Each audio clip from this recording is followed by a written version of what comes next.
In this video, I'm going to teach you how you can minimize your stress levels, increase your energy, and reduce the tendency to comfort eat simply by aligning your life routines with the lunar cycle. To date, I have taught women in 42 countries how to align their lives with the moon. And at the end of this video, I'll be telling you about a very exciting course that I've created with Hay House so you can access ancient teachings from the sacred feminine tradition to empower how you see and feel about yourself as a woman. Imagine just for a minute that you could predict what your mood is going to be like in 2 weeks' time. Consider how much easier it would be to plan your life with that kind of information. Well, you can.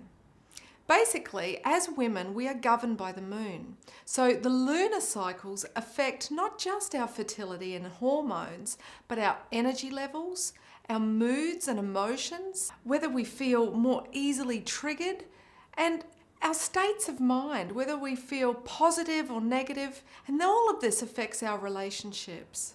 Basically, there are 2 times of the month when we're likely to feel things more intensely. The first is new moon, the start of the lunar month. This is when, if you went outside, you literally wouldn't see the moon. It would look dark. And this can evoke darker feelings, darker thoughts. And it's when we have less energy. And to be honest, it's the time when we can create an argument with those closest to us. So how can we minimize these negative effects of new moon? Well, by conserving our energy, by not expecting ourselves to do more. For example, instead of making a roast dinner, order takeout or put a bit away the rest of the month so that you can have leftovers at new moon. Similarly, don't plan to launch a project or host kids for a sleepover or have a party because ultimately people aren't going to feel very social or very up and outward with their energy. So if you want to have a really successful gathering, new moon is not the time to schedule it. You don't want to do lots of errands. You want to be able to just take time for yourself at home if possible, journaling, meditating, resting, reading, having a bath night. These are the ways that we can make the most of the inward energy at new moon. The other time of the lunar month that can be pretty intense is full moon. Now, full moon, if you think about it, is when we have high tides. So too, this is when emotions can run high and we can have huge dramas erupt with emotional meltdowns when we least want them publicly. So how do we minimize the chance of that? Well, if we take time for ourselves at new moon and really invest a bit of attention in processing what is surfacing for us, it's not going to then gather and spiral into something huge at full moon. In the goddess tradition, we basically seek to release all that no longer serves us as the light of the moon is diminishing. This happens over 2 weeks from full moon down to new moon. And this is called the waning phase because it's when the light of the moon is literally waning. In this 2-week window, it's a really great thing to reflect upon the experiences that you've had and distill those into experiential wisdom. It's a great time to meditate, to journal, to acknowledge endings and to allow ourselves to feel and grieve whatever it is that we need to release.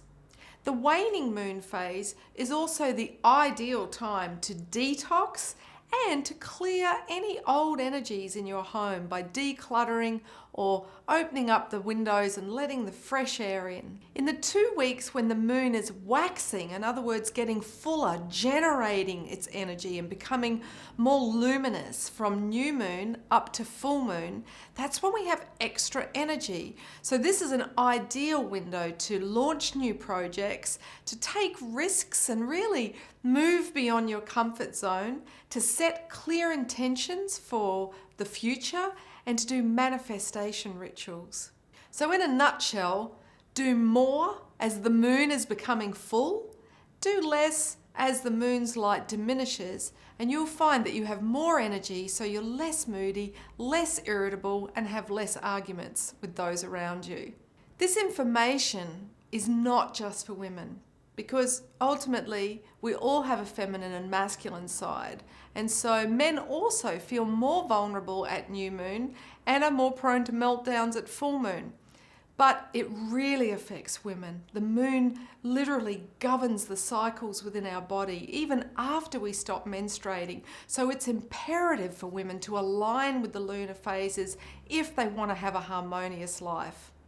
Men, on the other hand, are more governed by the solar wheel and the solar seasonal cycle. So midwinter is kind of their annual period when they're more likely to want to be in their man cave and not be disturbed. For women, aligning with the moon helps us to befriend our feminine sense of self and empower our feminine gifts, so that instead of perceiving our feminine sensibilities as weaknesses, we really understand their strengths and can harness them. So I am so excited to reach even more women all around the world with this new online course for Hay House, disseminating these ancient teachings of the sacred feminine, which is ultimately your birthright and what you should have been given when you started cycling with the moon. If you take this Goddess online course with me, you will learn how to really empower your sense of womanhood, how to love your body, your unique set of curves, how to age gracefully by understanding the gifts and the strengths in every single phase of your womanhood, how to love your goddess sexuality, how to embrace your moon time rather than dreading it every month. You will also learn how to balance your emotions by living in alignment with the natural cycles, as well as how to understand all the different facets that make up your feminine psyche to empower how you see yourself as a woman. These teachings are what transform feelings of shame, judgment, self-criticism into really understanding and loving who you are as a unique woman in your own right. And I know firsthand having access to this information will transform not just how you see yourself, but how you see other women and your relationship with the feminine. Since this is delivered as an online course, you can do it when it suits you and from the comfort of your own home. You can download information and watch it on the run from a mobile device, or if you spend a lot of time waiting for children after school for their extracurricular activities, or if you spend time commuting to and from work, sitting on public transport. What a wonderful time to get another hit of goddess mojo. So this course, it's got no assessments, it's got no time-specific webinars. It's totally about the joy of learning.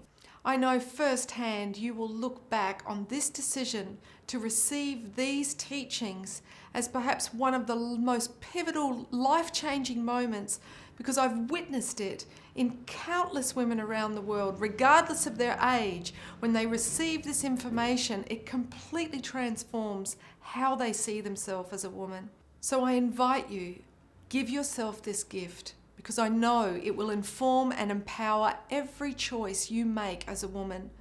Not only that, it'll transform your friendships into a deeper state of true sisterhood, and give you the tools to empower your daughters, your nieces, your granddaughters, the next generation of girls in how they see themselves as women.